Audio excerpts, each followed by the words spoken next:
Inilah Gorissa dan TV, membaca Indonesia dengan 3 metode. Metode pemikiran. Selamat pagi kepada pemirsa Gorissa dan TV di seluruh Indonesia. Gorissa dan TV membaca Indonesia dengan 3 metode. Metode pemikiran kritis, metode pemikiran analitis, dan metode pemikiran reflektif. Pemirsa Gorissa dan TV yang kami cintai, pada kesempatan ini kita akan membahas secara khusus terkait dengan isu yang sangat krusial, yaitu pengisian kekosongan kepala daerah ya di 248 daerah pada tahun 2022 dan 2023 ini. Sebagaimana pemirsa ketahui bahwa pada tahun 2022 ada sekitar 101 kepala daerah yang masa jabatannya berakhir, dan sisanya sebanyak 147 kepala daerah yang masa jabatannya berakhir pada tahun 2023. Jadi secara keseluruhan ada sekitar 248 kepala daerah yang masa jabatannya berakhir, dan itu baru dilakukan pemilihan kepala daerah secara serentak pada tanggal 24 November tahun 2024. Nah, ini berarti bahwa selama hampir lebih 2 tahun ada kekosongan jabatan di dalam pemerintahan, dan untuk mengisi kekosongan jabatan di dalam pemerintahan itu maka diangkat penjabat kepala daerah ya, baik itu gubernur, kemudian bupati dan juga wali kota ya. Nah, berdasarkan Undang-Undang Nomor 10 Tahun 2016 tentang Pilkada, khususnya di dalam pasal 201, kepala daerah yang masa jabatannya berakhir itu diisi oleh penjabat kepala daerah sampai dengan terpilihnya kepala daerah baru hasil Pilkada serentak pada tahun 2024. Nah, penjabat kepala daerah yang menjadi gubernur, ketentuan itu adalah berasal dari jabatan pimpinan tinggi madya. Nah, jabatan pimpinan tinggi madya ini setara dengan eselon 1. Nah, siapa itu eselon 1? Ya, mereka-mereka yang menduduki jabatan sekretaris jenderal, kemudian direktorat jenderal dan lain-lain sebagainya, termasuk juga adalah staf ahli menteri ya, dan penjabat bupati atau wali kota itu berasal dari jabatan pimpinan tinggi pratama ya. Siapa itu yang memegang jabatan pimpinan tinggi pratama adalah mereka yang saat ini menduduki jabatan sebagai eselon 2 atau kepala-kepala dinas ya, dan sekretaris DPRD. Nah, karena itu jelas misalnya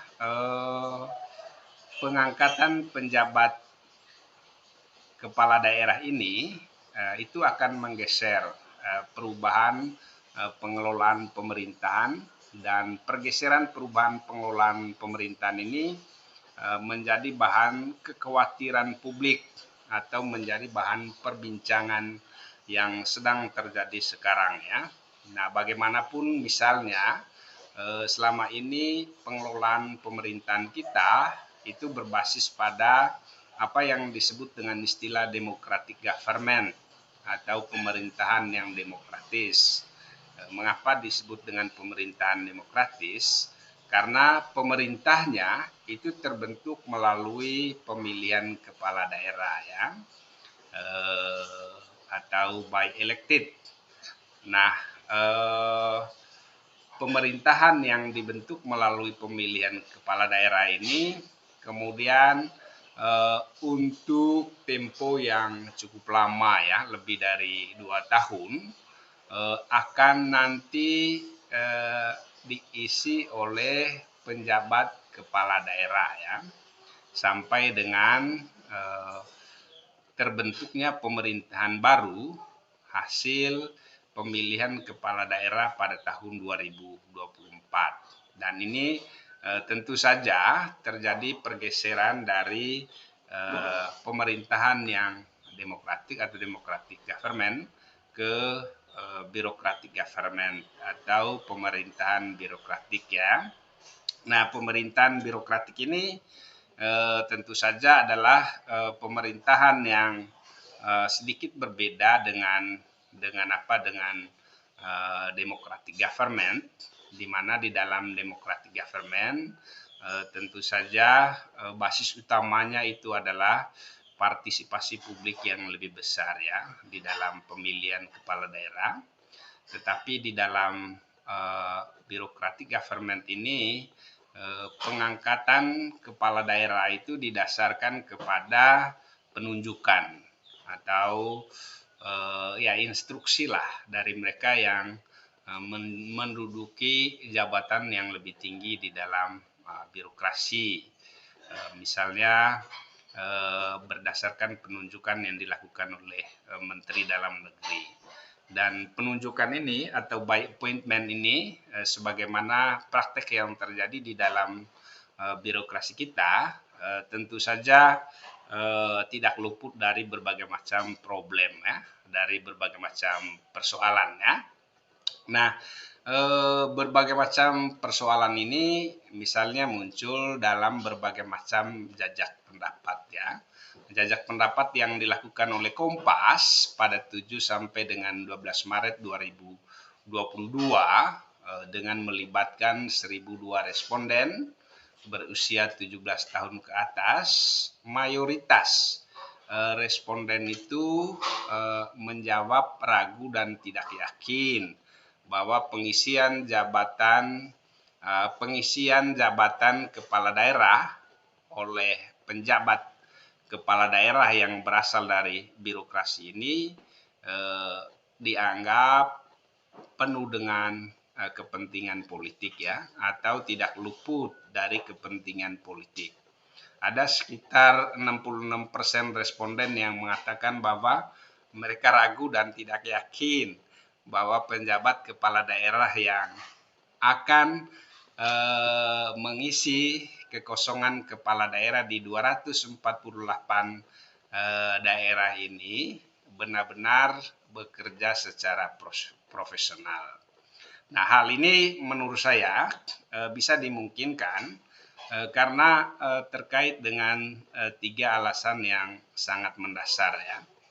Alasan yang pertama, dan ini berdasarkan berbagai macam data yang kita punya, yaitu masih terdapat budaya jual beli jabatan dalam pemerintahannya dan pengangkatan yang mengabaikan prinsip meritokrasi ya.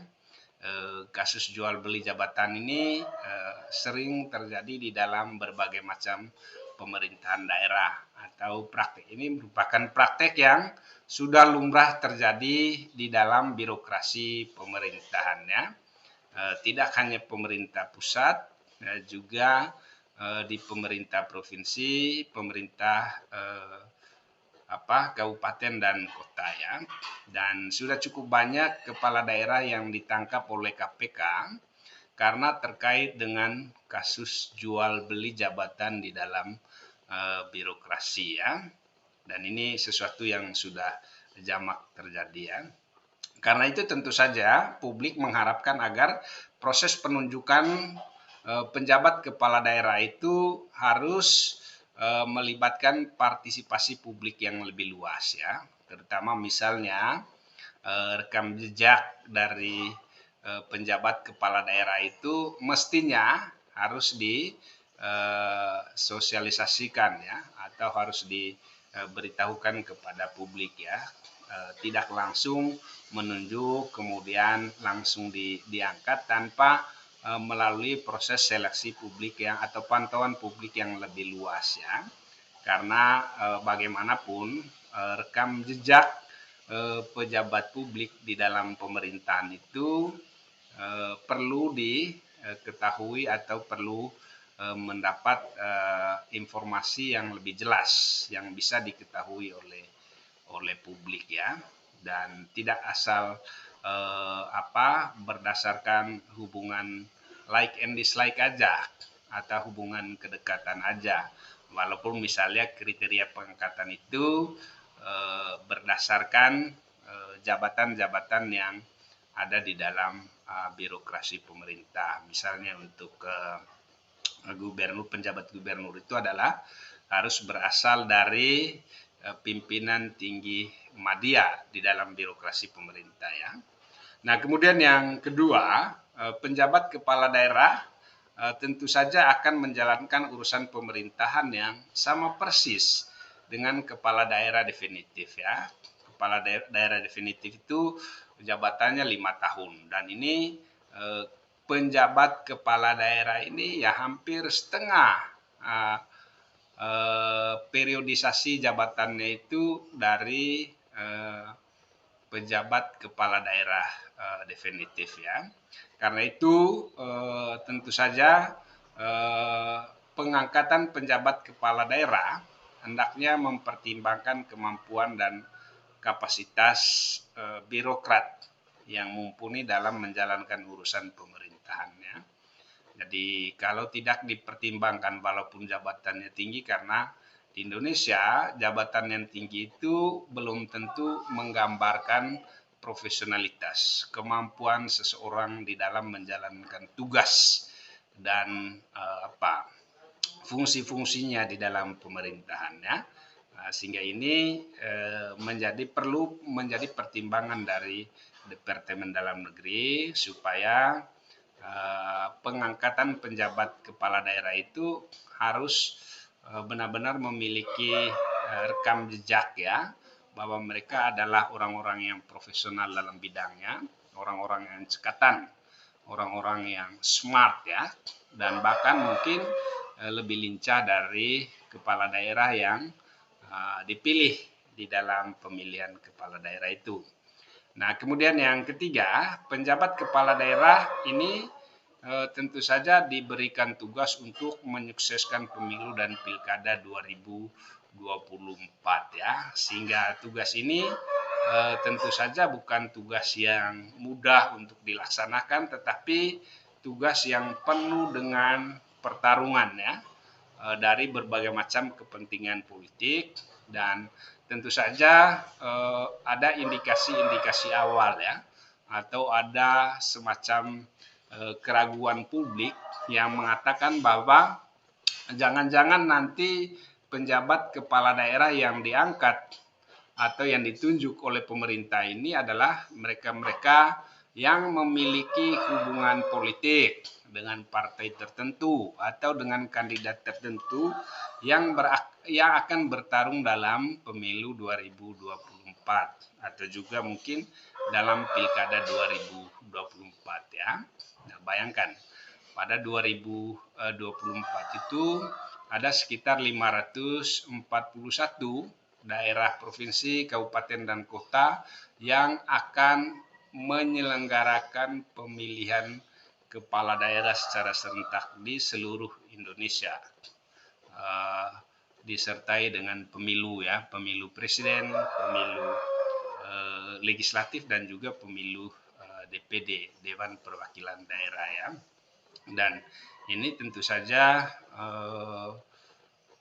kental dengan nuansa politiknya, kental dengan kepentingan politik, kental dengan permainan pertukaran kepentingan. Sehingga ya jangan sampai ada anggapan bahwa penjabat kepala daerah itu memiliki hubungan koneksi atau hubungan kedekatan dengan mereka yang memiliki otoritas untuk melakukan penunjukannya. Nah, berdasarkan pasal 9 Undang-Undang Nomor 23 Tahun 2014 tentang pemerintahan daerah, penjabat kepala daerah ini nanti juga akan menjalankan urusan pemerintahan sebagaimana urusan pemerintahan yang dijalankan oleh kepala daerah hasil pilkada ya. Nah, urusan pemerintahannya itu antara lain yang pertama itu adalah urusan pemerintahan absolut, kemudian yang kedua itu adalah urusan pemerintahan konkuren, dan yang ketiga itu adalah urusan pemerintahan umum. Nah, urusan pemerintahan absolut itu terdiri dari urusan pemerintahan yang sepenuhnya menjadi kewenangan pemerintah pusat. Sedangkan urusan pemerintahan kongruen adalah urusan pemerintahan yang dibagi antara pemerintah pusat dan daerah provinsi serta daerah kabupaten kota ya. Sedangkan urusan pemerintahan umum itu adalah urusan pemerintahan yang sebenarnya menjadi kewenangan presiden sebagai kepala pemerintahannya. Nah, urusan pemerintahan kongruen ini terdiri dari urusan dasar yang terkait dengan pelaksanaan otonomi daerah. Ya. Nah, di dalam pasal 10 Undang-Undang Nomor 23 Tahun 2014 tentang pemerintahan daerah, ada beberapa hal atau ada beberapa poin penting terkait dengan urusan pemerintahan absolut. Atau apa saja sih yang disebut dengan urusan pemerintahan absolut itu? Nah, urusan pemerintahan absolut itu adalah politik luar negeri, pertahanan, keamanan, justisi, moneter dan fiskal, kemudian agama ya. Nah, urusan ini adalah urusan yang mutlak dilakukan oleh pemerintah pusat ya. Tetapi di dalam pelaksanaannya urusan pemerintahan absolut ini bisa dilakukan sendiri oleh pemerintah pusat, dan yang kedua bisa dilimpahkan kepada instansi vertikal yang ada di daerah atau kepada gubernur, karena gubernur itu merupakan wakil pemerintah pusat yang berada di daerah sesuai dengan asas dekonsentrasi ya.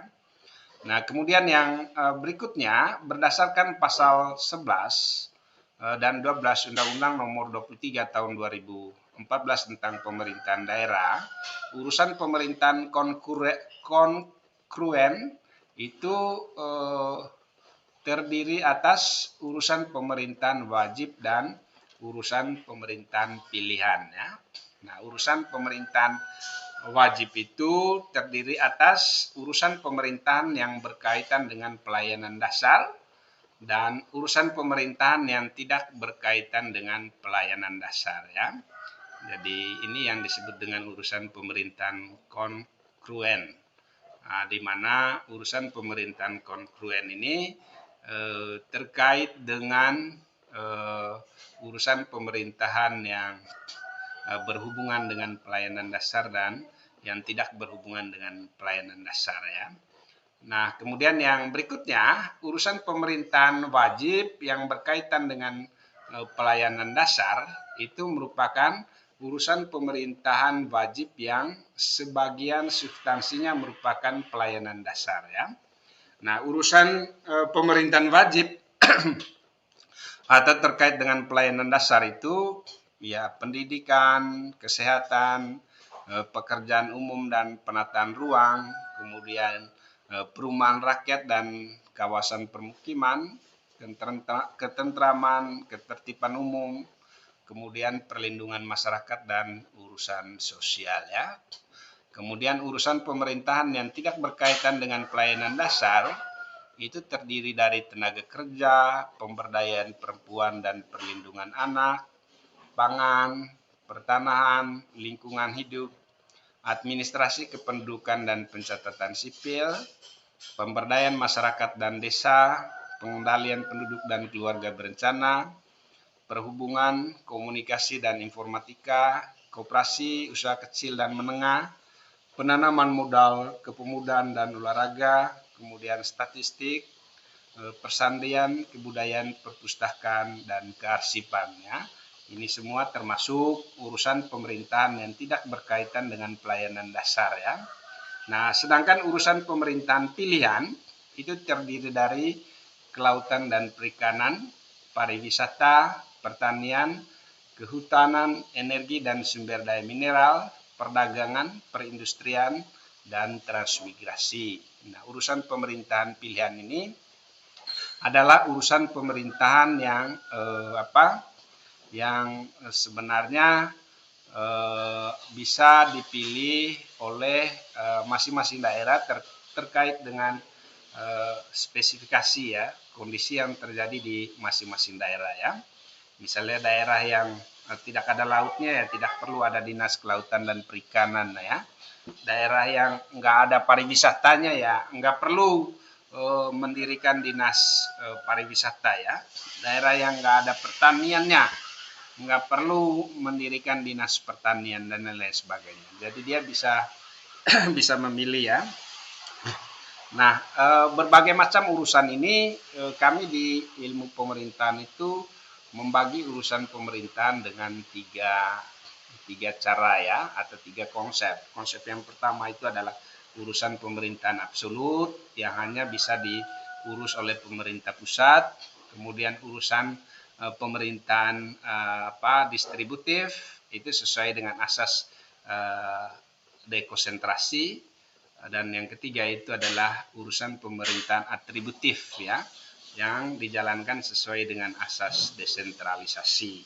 Nah, kemudian yang berikutnya ada beberapa prinsip yang harus dijalankan oleh penjabat kepala daerah yang mungkin saja nanti prinsip ini bisa menepis ya keraguan publik tentang tentang intensitas politik ya atau tentang bagaimana penjabat publik ini bisa dijauhkan ya dari kepentingan politik ya.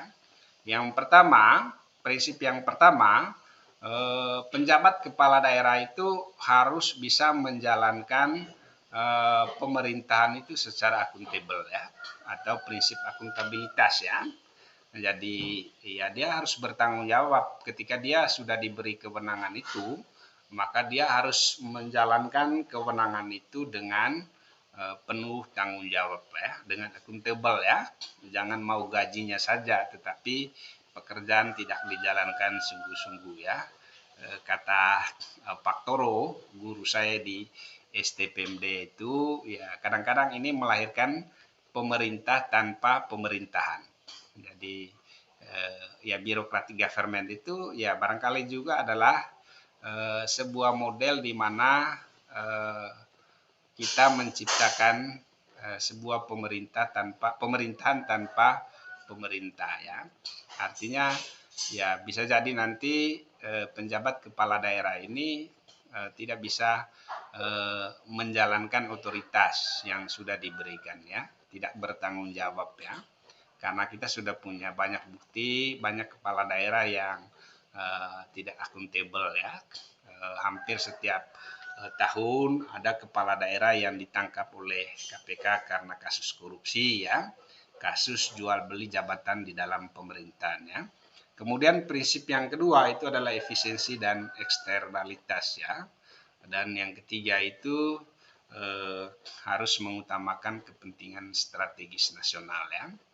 Nah, kepentingan strategis nasional ini kepentingan yang sesuai dengan yang dimandatkan oleh peraturan presiden ya atau peraturan pemerintah ya terkait dengan proyek-proyek strategi nasional yang ada di setiap wilayah pemerintahan ya. Nah, ada beberapa kriteria urusan pemerintahan. Kriteria yang pertama, urusan pemerintah pusat mencakup urusan pemerintahan yang lokasinya lintas daerah provinsi atau lintas negara ya. Tetapi urusan ini bisa juga dilakukan oleh gubernur karena gubernur itu adalah atau bisa dilakukan oleh penjabat gubernur karena gubernur itu adalah wakil dari pemerintah pusat yang ada di daerah atau representasi dari pemerintah pusat yang ada di daerah ya. Jadi penjabat gubernur itu mesti juga memastikan bahwa proyek strategis nasional yang ada di daerah itu sukses atau berhasil dijalankan dengan baik di masa kepemimpinan penjabat kepala daerah ya. Nah, kemudian yang kedua, urusan pemerintahan yang penggunanya lintas daerah provinsi atau lintas negara ya. Jadi ini juga menjadi urusan pemerintah pusat. Kemudian urusan pemerintahan yang manfaat atau dampak negatifnya lintas daerah provinsi atau lintas negara. Ini menjadi urusan pemerintah pusat. Urusan pemerintahan yang penggunaan sumber dayanya lebih efisien apabila dilakukan oleh pemerintah pusat, dan urusan pemerintahan yang peranan strategisnya bagi kepentingan nasional ya. Dan penjabat kepala daerah ini juga mempunyai tugas untuk menyukseskan urusan pemerintah pusat karena pemerintah provinsi atau kepala daerah atau gubernur itu merupakan representasi dari pemerintah pusat atau wakil dari pemerintah pusat yang ada di daerah ya. Nah, yang berikutnya kriteria urusan kewenangan provinsi. Yang pertama itu adalah urusan pemerintahan yang lokasinya lintas daerah kabupaten atau lintas kota ya. Kemudian yang kedua, urusan pemerintahan yang penggunanya lintas daerah kabupaten atau lintas kota. Kemudian yang ketiga, urusan pemerintahan yang manfaat atau dampak negatifnya lintas daerah kabupaten atau kota ya. Jadi kalau manfaatnya itu lintas daerah kabupaten kota itu menjadi urusan urusan provinsi ya.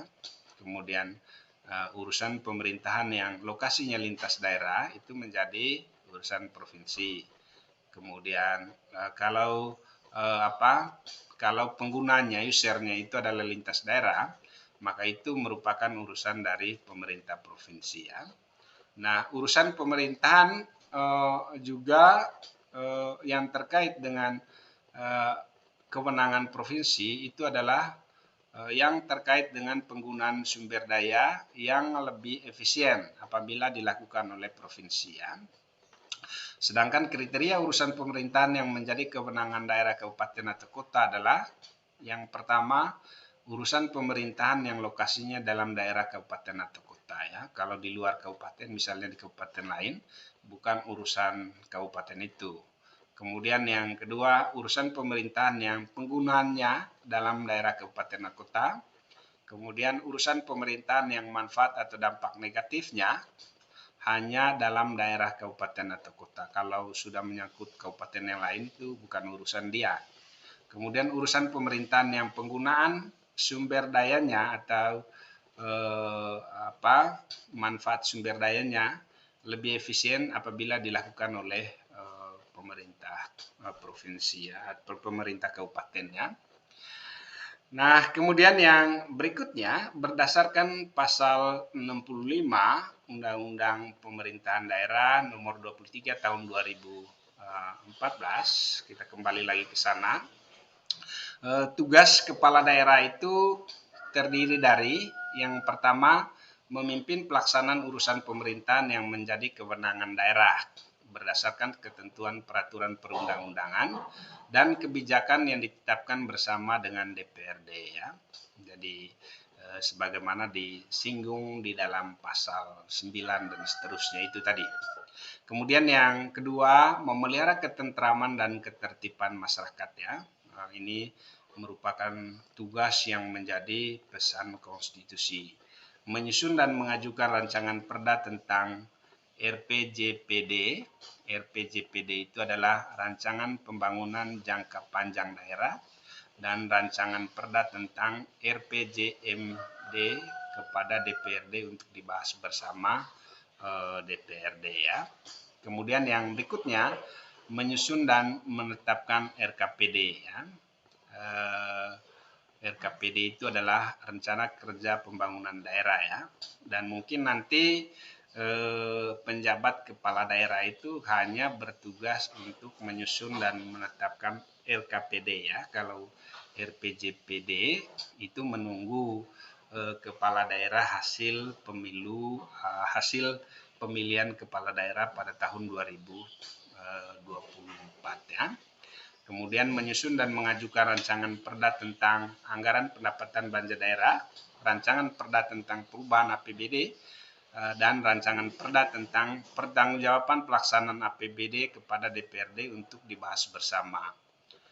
Kemudian mewakili daerahnya di dalam dan di luar pengadilan dan dapat menunjuk kuasa hukum untuk mewakilinya sesuai dengan ketentuan peraturan perundang-undangan ya. Mengusul pengangkatan penjabat ya di daerah masing-masing sesuai dengan peraturan perundang-undangan ya. Kemudian yang berikutnya wewenang kepala daerah, dan nanti ini juga akan dilakukan oleh penjabat kepala daerah. Yang pertama itu adalah mengajukan rancangan perda ya. Jadi perda yang selama ini mungkin lebih banyak merupakan perda hasil inisiatif atau hasil dari penggalian ya aspirasi masyarakat yang dilakukan oleh pemerintah daerah. Kemudian menetapkan perda yang telah mendapat persetujuan bersama dengan DPRD, menetapkan perkada dan keputusan kepala daerah, mengambil tindakan tertentu dalam keadaan mendesak yang sangat dibutuhkan oleh daerah ya. Keadaan mendesak yang sangat dibutuhkan oleh daerah itu misalnya bencana alam ya. Kemudian juga mungkin masalah pelaksanaan kewenangan desentralisasi ya. Misalnya sekolah yang rusak, kemudian juga jalan yang rusak, ini menjadi kewenangan yang harus segera dieksekusi oleh penjabat kepala daerah ya. Dan yang berikutnya adalah melaksanakan wewenang lain sesuai dengan ketentuan peraturan perundang-undangan. Nah, tugas kepala daerah sesuai dengan pasal 65 yang nanti juga akan menjadi tugas yang dijalankan oleh penjabat kepala daerah. Yang pertama, memimpin pelaksanaan urusan pemerintahan yang menjadi kewenangan daerah berdasarkan ketentuan peraturan perundang-undangan dan juga kebijakan yang ditetapkan bersama dengan DPRD ya. Kewajiban yang harus dilakukan oleh kepala daerah ya. Tugas tadi sudah, kemudian kewajiban yang harus dilakukan oleh kepala daerah sesuai dengan pasal 67 itu, di mana kewajiban kepala daerah ini nanti juga menjadi kewajiban yang harus dilakukan oleh penjabat kepala daerah. Yang pertama, memegang teguh dan mengamalkan Pancasila, melaksanakan Undang-Undang Dasar Negara Republik Indonesia tahun 1945, serta mempertahankan dan memelihara keutuhan negara Kesatuan Republik Indonesia. Yang kedua, menaati seluruh ketentuan peraturan perundang-undangan, mengembangkan kehidupan demokrasi, dan ini yang sangat pentingnya, jangan sampai nanti karena penjabat kepala daerah itu berasal dari birokrasi, maka kemudian mereka lupa untuk menjalankan kewajiban bagaimana mengembangkan kehidupan demokrasi di daerah ya. Pengembangan kehidupan demokrasi itu terkait dengan bagaimana meningkatkan ya kesadaran politik masyarakat, kemudian partisipasi politik masyarakat, dan juga bagaimana mengelola ide, gagasan-gagasan kritis yang berasal dari masyarakat ya, melalui berbagai macam demonstrasi, kemudian atau oleh Almond itu disebut dengan dukungan dan tuntutan yang berasal dari masyarakat ya. Kemudian menjaga etika dan norma dalam pelaksanaan urusan pemerintahan yang menjadi kewenangan daerah, menerapkan prinsip tata pemerintahan yang bersih dan baik. Ini yang paling penting juga ya. Jadi penjabat kepala daerah itu perlu sekali mengedepankan penyelenggaraan pemerintahan yang bersih dan baik ya. Nah, kalau tidak mengedepankan prinsip ini, bisa jadi nanti ini menjadi eh, elemen yang dikhawatirkan oleh publik karena tidak ada pantauan publik, tidak ada perhatian yang besar dari publik, maka kemudian pemerintahan itu menjadi bad governance atau pemerintahan yang buruk ya, tidak memperhatikan prinsip pengelolaan pemerintahan yang bersih dan baiknya. Kemudian melaksanakan program strategis nasional, terutama program strategis nasional ini adalah program pemerintah pusat yang ada di daerah, dan yang terakhir itu menjalin hubungan kerja dengan seluruh instansi vertikal ya yang ada di daerah, dan juga dengan semua perangkat daerah. Ini menjadi penting ya, karena kepala daerah itu juga adalah wakil dari pemerintah pusat yang ada di daerah ya. Nah, kewajiban lain dari kepala daerah berdasarkan pasal 69 Undang-Undang Pemerintahan Daerah itu adalah menyampaikan laporan penyelenggaraan pemerintahan daerah, kemudian laporan keterangan pertanggungjawaban dan ringkasan laporan penyelenggaraan pemerintahan daerah ya. Laporan penyelenggaraan pemerintahan daerah itu memuat capaian kinerja penyelenggaraan pemerintahan daerah dan pelaksanaan tugas pembantuan. Mekanismenya, gubernur menyampaikan laporan penyelenggaraan pemerintahan daerah provinsi itu disampaikan kepada presiden melalui menteri dalam negeri yang dilakukan 1 kali dalam 1 tahun ya. Kemudian bupati menyampaikan laporan penyelenggaraan pemerintahan daerah kepada menteri dalam negeri melalui gubernur yang dilakukan ya yang dilakukan 1 kali dalam 1 tahun ya. Kemudian laporan penyelenggaraan pemerintahan daerah sebagaimana sudah disampaikan di atas itu paling lambat 3 bulan ya setelah tahun anggaran berakhir. Jadi setelah tahun anggaran berakhir paling lambat 3 bulan penjabat kepala daerah ini harus sudah membuat laporan penyelenggaraan pemerintahan daerah. Kemudian laporan penyelenggaraan pemerintahan daerah digunakan sebagai bahan evaluasi dan pembinaan penyelenggaraan pemerintahan daerah oleh pemerintah pusat ya. Kalau untuk bupati itu oleh gubernur ya, oleh menteri dalam negeri melalui gubernur ya. Nah, berdasarkan hasil evaluasi sebagaimana disampaikan, maka menteri mengkoordinasikan pengembangan kapasitas pemerintah daerah untuk kemudian melakukan pembinaan termasuk penguatan sumber daya ya dari penjabat kepala daerah ya. Ya bisa diberikan penghargaan dan juga bisa diberikan sanksi ya. Dan saya rasa dengan berbagai pemahaman terhadap urusan pemerintahan, kemudian tugas, kewenangan dan kewajiban yang harus dilakukan oleh penjabat kepala daerah, maka kemudian kita bisa mengambil kesimpulan. Pertama, pengangkatan penjabat kepala daerah itu perlu mempertimbangkan profesionalitas, kemampuan dan juga kinerja ya, pengalaman yang baik ya, track record yang baik dari penjabat kepala daerah yang ditunjuk ya. Jadi jangan sampai asal ditunjuk saja ya. Perlu juga publik mengetahui rekam jejak dari kepala daerah. Karena ini juga terkait dengan etika dan integritas dia selama menjabat ya. Kemudian yang kedua, publik juga perlu mendapat perhatian yang sangat serius ya tentang bagaimana pengelolaan pemerintahan selama ya hampir kurang 2 tahun ya yang dikelola oleh bureaucratic government ini yang tentu saja unsur-unsur administrasinya, unsur-unsur proseduralnya itu menjadi sangat tinggi ya ketimbang misalnya dikelola oleh pemerintahan yang dipilih di dalam pilkada ya. Ada perbedaan yang cukup kuat di sini dan saya rasa kapasitas untuk menggerakkan, mengelola dan juga mengorganisir pemerintahan itu menjadi pemerintahan yang mampu melayani, mampu menjalankan tugas, menjalankan benang dengan baik, itu sangat tergantung kepada penjabat kepala daerah itu sendiri ya.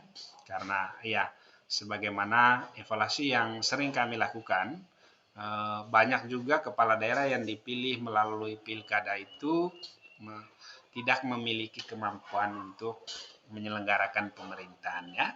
Sebagaimana dikatakan oleh senior saya Pak Toro, ya mereka pilkada itu melahirkan pemerintahan tanpa pemerintah ya.